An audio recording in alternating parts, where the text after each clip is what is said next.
আসসালামু আলাইকুম রহমতুল্লাহি ওয়া বারাকাতুহু। প্রিয় ভিউয়ার্স, নতুন বছরের শুভেচ্ছা জানাচ্ছি সকলকে।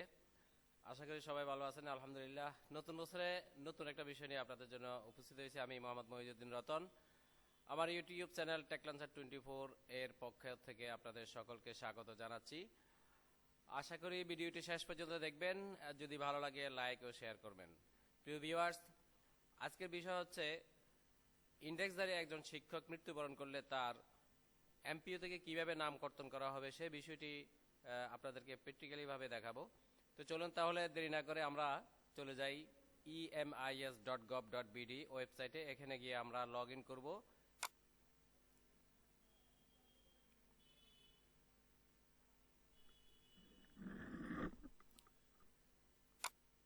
MPO_IN নাম্বার, পাসওয়ার্ড যদি আপনারা নিজেরা দিয়ে থাকেন নিজেদের পাসওয়ার্ডটা নিজেরা দিয়ে দিবেন, দিয়ে সাইন ইন করবেন।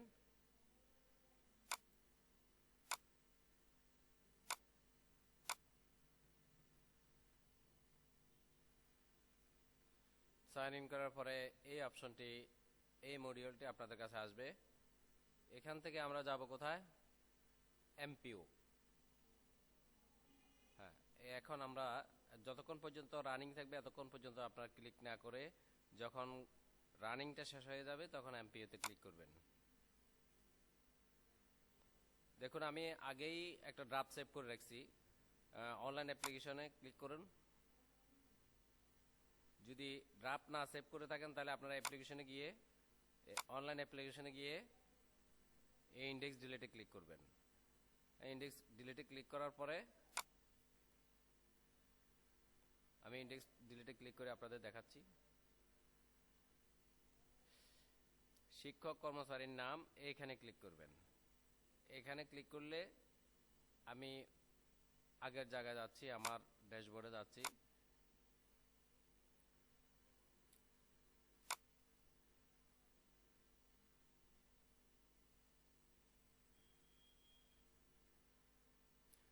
এই জায়গাটাতে ক্লিক করবেন। এই জায়গায় ক্লিক করে এখানে দেখবেন প্রতিষ্ঠানের নাম, পদবি, প্রতিষ্ঠান নাম দিবেন, প্রতিষ্ঠান দিবেন, কর্মস্থল দিবেন, এগুলো সব আসবে। এই যে প্রতিষ্ঠানের ধরন, স্কুল, ব্যবস্থাপনা, বেসরকারি, অঞ্চল, যে যে অঞ্চলের প্রতিষ্ঠান সেই অঞ্চল দিবেন। আমরা কুমিল্লা, কুমিল্লা দিলাম। জেলা দিবেন কুমিল্লা, এরপরে থানা দিবেন। দেওয়ার পরে এখানে প্রতিষ্ঠান আসবে।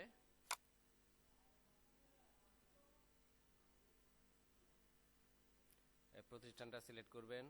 করার পরে ওই প্রতিষ্ঠানে যে শিক্ষকগুলো এখানে আছে, শিক্ষক সকলের নাম আসবে। আমি যে শিক্ষকের নামটা কর্তন করতে চাই, এই শিক্ষকের নামের এখানে ইন্ডেক্স নাম্বার দেলোয়ার হোসেন এইভাবে এভাবে আছে। দেখুন, এই ওনাকে সিলেক্ট করুন। দেখুন এখানে চলে আসছে পুরো ওনার ইন্ডেক্স নাম্বার সহ ফুল অ্যাড্রেস চলে আসছে। এরপর আমরা এটাকে সেভ করে ড্রাফট সেভ করব। এরপরে এই অনলাইন অ্যাপ্লিকেশন ইনবক্সের মধ্যে এটা জমা আছে, এখানে আবার ওপেন করবেন।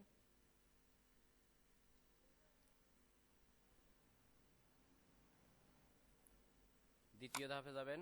দ্বিতীয় ধাপে কোনো কিছুই নাই। তৃতীয় ধাপে যাবেন। ওনার পদবি হচ্ছে অ্যাসিস্ট্যান্ট হেডমাস্টার, প্রতিষ্ঠানের স্তর হচ্ছে মাধ্যমিক। এগুলা আগে থেকে দেয়া আছে, ব্যাংক শাখা নির্ধারণ করা দরকার নাই, এখানে এটা আসবে না। অ্যাকাউন্ট নাম্বারও দেয়া আছে। আমাদের কাজ হবে এখন প্রতিষ্ঠানের যে ম্যানেজিং কমিটি, সেই managing committee ad hoc, regular, special, যেটা আপনার যেটা আপনার প্রতিষ্ঠানে আছে বর্তমানে সেটা দিবেন।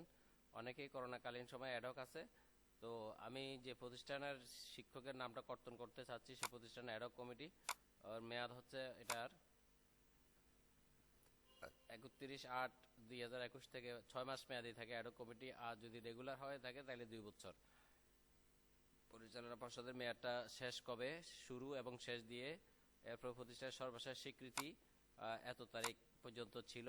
ওনাদের স্বীকৃতির মেয়াদ শেষ হয়েছে, অ্যাপ্লিকেশন করা হয়েছে স্বীকৃতির জন্য, সে কারণে এখনো পায় নাই, ফলে 19 সালে শেষ। তো যারা স্বীকৃতি মেয়াদ শেষ হয়ে গিয়েছে তাদের জন্য রয়েছে স্বীকৃতির জন্য যে আবেদন করেছে সেই আবেদনের রিসিট কপিটা, মানি রিসিট কপিটা সংযুক্ত করতে হবে। তো আমরা এটাকে সেভ করি। সেভ করলাম, আবার ওখানে যাই।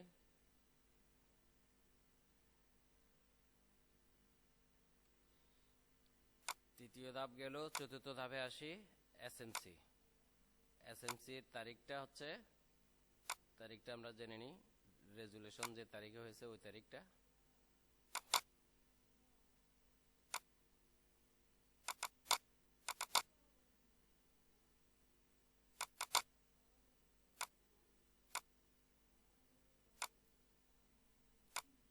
দশ 10/10/2021, অধিবেশন নং 7/21। 10/10/2021 ডান। অধিবেশন নং 7/21। মিটিং বিবরণ।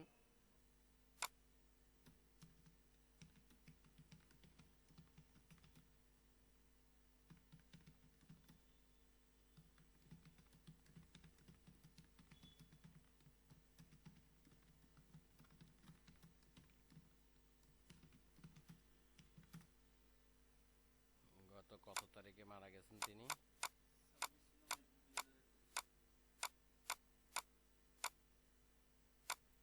মৃত্যু তারিখ 26/9/2021। 26/9/2021 তারিখ মৃত্যুবরণ করায়। তার নাম এমপিও হতে কর্তনের জন্য সিদ্ধান্ত গ্রহণ। সংরক্ষণ করুন। এটা করার পরে আবার সেভ অ্যাজ ড্রাফট। এরপরে আসুন আবার ওপেন করি।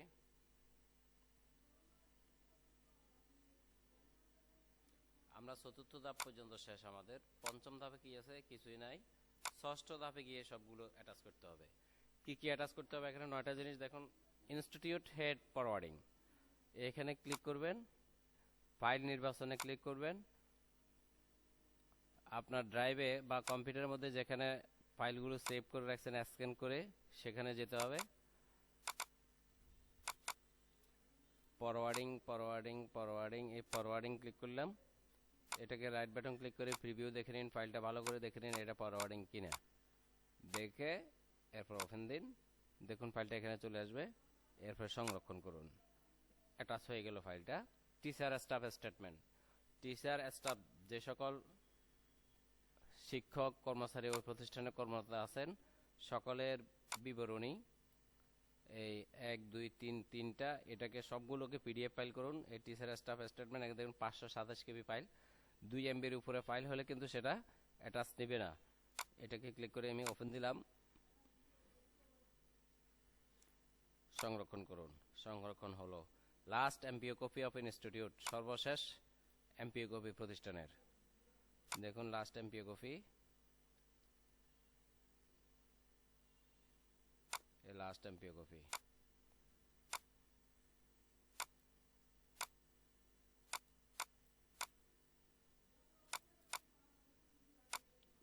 এটা অ্যাটাচ করে সংরক্ষণ করে রেজিগনেশন ডেথ সার্টিফিকেট, আপনার উনি যে মৃত্যুবরণ করেছে সেই মৃত্যুবরণের সার্টিফিকেটটা দিবেন ইউনিয়ন পরিষদ থেকে যেটা দেয়া হয়েছে এটা। আর যদি আরো থাকে কিছু, যেমন ডাক্তারি সনদ সহ যদি থাকে তাহলে আমি ডাক্তারি সনদ সহ একসাথে ডেথ সার্টিফিকেটটা অ্যাটাচ করছি। এটা পিডিএফ করে নিলাম, নিয়ে অ্যাটাচ করলাম, সংরক্ষণ করলাম। নন রয়্যাল ব্যাংক সার্টিফিকেট, ব্যাংক থেকে যদি একটা সার্টিফিকেট দিবে যে তিনি ব্যাংকের এত তারিখ পর্যন্ত কর্মরত ছিলেন এবং এত তারিখ পর্যন্ত এত টাকা উত্তোলন করেছেন, বর্তমানে তিনি আর কোনো টাকা উত্তোলন করছেন না, এর বলে ব্যাংক থেকে একটা নন রয়্যাল সনদ দিবে, এই সনদটা অ্যাটাচ করে নেবেন। সবগুলো একসাথে দেওয়ার দরকার নাই, আমি যেগুলো হয়েছে এগুলাকে আগে ড্রাফট সেভ করে নিই।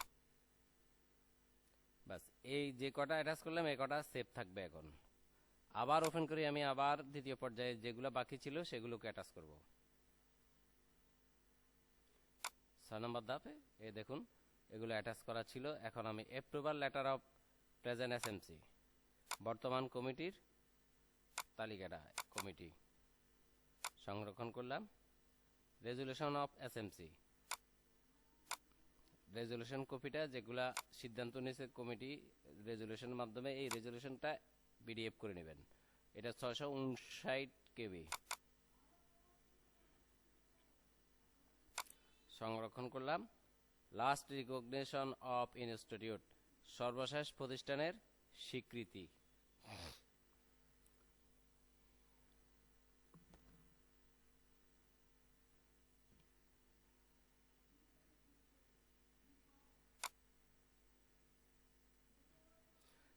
ভিউয়ার্স দেখুন, আমরা লাস্ট রিকগনিশন এখানে ক্লিক করে সর্বশেষ স্বীকৃতির ফাইলটা অ্যাটাচ করি।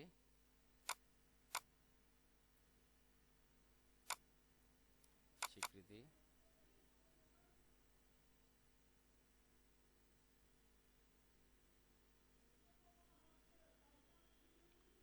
অ্যাটাচ হওয়া পর্যন্ত অপেক্ষা করতে হবে। আদার্সে আমরা যে ডকুমেন্টসগুলো দিছি, একটা বেতন বিলের কপি এবং ব্যাংক স্টেটমেন্ট।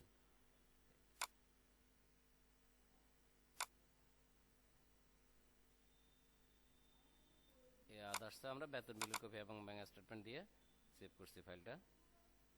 দেখুন আমাদের সবগুলো মোটামুটি অ্যাটাচমেন্ট হয়ে গেল। হ্যাঁ, সবগুলো অ্যাটাচমেন্ট হয়ে গেল। এখন আমরা ড্রাফট সেভ করি। এখন আমরা চেক করে দেখব আমাদের সবগুলো অ্যাটাচমেন্ট হয়েছে কিনা।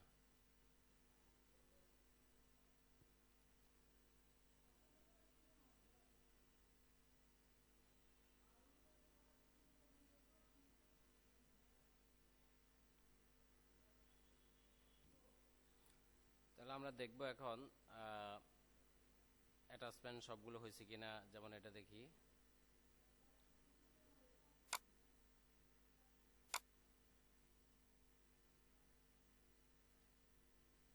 ফরওয়ার্ডিং হয়েছে। এরপরে টিচার স্টেটমেন্ট হয়েছে কিনা দেখি, এটা হয়েছে। এরপরে আমরা সর্বশেষ লাস্ট রিকগনিশন এটা হয়েছে কিনা একটু দেখি। অতএব প্রিয় ভিউয়ার্স, সবগুলো অ্যাটাচমেন্ট সঠিকভাবে অ্যাটাচমেন্ট হচ্ছে কিনা সেগুলো দেখে তারপরে যাই সাবমিট করাটাই উত্তম হবে। তা না হলে যে কোনো একটা ফাইল যদি মিসআন্ডারস্ট্যান্ডিং হয়, তাহলে কোনো প্রকারে সেটা এমপিও থেকে নামকর্তন হবে না, ফাইলটি ব্যাক হয়ে আসবে। পরবর্তী আরও 2 মাস পর কোনো প্রকারে এমপিওর কাজ করা যাবে না।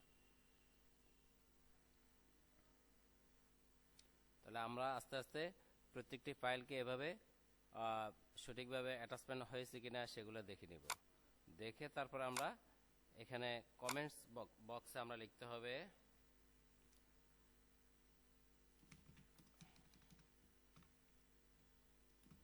অত্র প্রতিষ্ঠানের সহকারী প্রধান শিক্ষক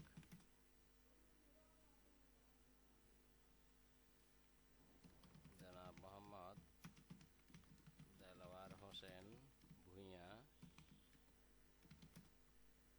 এর মৃত্যুজনিত কারণে প্রতিষ্ঠানের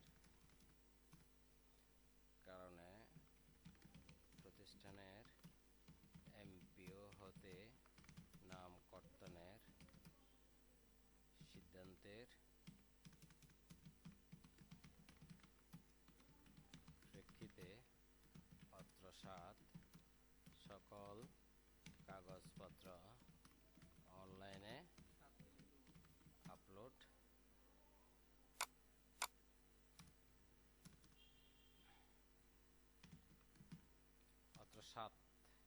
সাথে না, অত্র 7 মানে এটা ওই 7 নয়, এটা হলো অত্র 7 সকল কাগজপত্র অনলাইনে আপলোড করে অগ্রগামী করা হলো।